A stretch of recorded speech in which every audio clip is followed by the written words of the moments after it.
Hi welcome to hash tag Devi Manoj. Tiruvuru TDP MLA Kolikapudi Srinivasarao వ్యవహారం రోజు రోజుకు మలుపు తిరుగుతుంది. గత కొద్ది రోజులుగా కాన్స్టెన్సీలో కోలికపూడి శ్రీనివాసరావు వర్సెస్ యాంటీ కోలికపూడి పరిస్థితి మారింది. సో ఎమ్మెల్యే ఒక సర్పంచ్ను వేధించారని చెప్తూ మొదలైన వివాదం మహిళలను వేధిస్తున్నారన్న ఆరోపణలతో మరింత ముదిరింది. ఎమ్మెల్యేకు వ్యతిరేకంగా తిరువురు చెందిన ఒక వర్గం టీడీపీ నేతలు ధర్నాలు చేసి అధిష్టానానికి ఫిర్యాదులు కూడా చేశారు. అయితే అదంతా తనపై జరుగుతున్న కుట్రని కోలికపూడి ఆరోపిస్తున్నారు. ఎప్పటి నుంచో ఆయన త్వరలో పార్టీ క్రమశిక్షణా సంఘం ముందు హాజరు కానుండటంతో వివాదం ఏ మలుపు తిరుగుతుందో అనేది ఇప్పుడు ఉత్కంఠగా మారింది. సో తిరువూరు ఎమ్మెల్యే కోలికపూడి శ్రీనివాసరావు ఆగడాలు కాన్సెన్సులు మితిమీరిపోయాయని టీడీపీలోని ఒక వర్గం ఆరోపిస్తుంది. ఇటీవల చిట్యాల సర్పంచ్ తుమ్మలపల్లి శ్రీనివాసరావుపై ఎమ్మెల్యే అనుచిత వ్యాఖ్యలు చేయడంతో మనస్తాపానికి గురైన ఆయన భార్య ఆత్మహత్యయత్నం చేసి ప్రస్తుతం ఆసుపత్రిలో ఉంటున్నారు. సో ఇటీవల మహిళల సమస్యలను చెబుదామని ఎమ్మెల్యే కోలికపూడి దగ్గరికి వెళ్తే వారిని లైంగికంగా వేధిస్తుంటూ కూడా ఒక వర్గం ఆరోపిస్తుంది.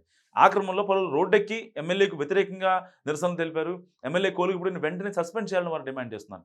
ఎమ్మెల్యే కోలికపూడిపై వచ్చిన లైంగిక ఆరోపణలపై విచారణ జరిపించాలని, ఆయనపై కఠిన చర్యలు తీసుకోవాలని విజయవాడలో ధర్నా నిర్వహించి తర్వాత మంగళగిరి టీడీపీ సెంట్రల్ ఆఫీస్కి వెళ్లి టీడీపీ రాష్ట్ర అధ్యక్షుడు పల్లా శ్రీనివాసరావు, మంత్రి అచ్చెన్నాయుడిని కలిసి ఫిర్యాదు చేశారు. పార్టీకి నష్టం కలిగించడంతో పాటు క్యాడర్ని, ప్రజల్ని ఇబ్బంది పెడుతున్న ఎమ్మెల్యేలపై చర్యలు తీసుకోవాలని కోరుతున్నారు అక్కడ కార్యకర్తలు. సో ఆ క్రమంలో ఎమ్మెల్యే కోలికపూడి వివాదం టీడీపీ హైకమాండ్ వద్దకు చేరిన తెలిసిందే. పార్టీ క్రమశిక్షణ సంఘం ఈ వ్యవహారంపై విచారణకు సిద్ధమైందట. ప్రస్తుతం క్రమశిక్షణా సంఘం చైర్మన్ వర్ల రామయ్య అందుబాటులో లేరని, 1-2 రోజుల్లో ఆయన రాగానే కోలికపూడి ఆయన ముందు హాజరై వివరణ ఇచ్చుకుంటారని చెప్తున్నారు.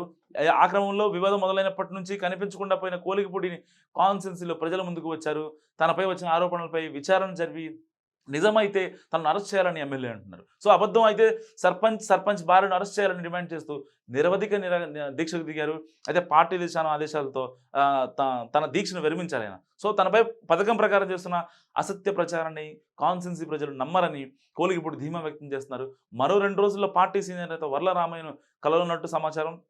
తానేంటో కాన్స్టెన్సీ వాసులందరికీ తెలుసని కోలికపూడి అంటున్నారు. ఎన్నికల ఫలితాలు రాకముందే రైతుల కోసం లక్షలుగా ఖర్చు పెట్టి కాలువలు బాగు చేయించిన విషయాలను గుర్తు చేస్తున్నారు ఆయన. సో వారి కోసం అంత చేస్తే తనపై తప్పుడు ప్రచారం జరుగుతున్నప్పుడు ఒక్కరు కూడా అండగా నిలబడలేదని ఆగ్రహం వ్యక్తం చేశారు. నిజంగానే ఐఏఎస్లకు కోచింగ్ ఇచ్చే కోలికపూడిపై వస్తున్న ఆరోపణల ఆయన గురించి తెలిసిన వారందరినీ ఆశ్చర్యపరుస్తున్నాయి. మరి క్రమశిక్షణ సంఘం విచారణ తర్వాత ఈ వ్యవహారం ఏ మలుపు తిరుగుతుందో చూడాలి. సో కోలికపూడి ఎపిసోడ్ గురించి మీరేమనుకుంటున్నారో నా కామెంట్ రూపంలో తెలియజేయండి. చూస్తూనే ఉండండి హ్యాష్ ట్యాగ్.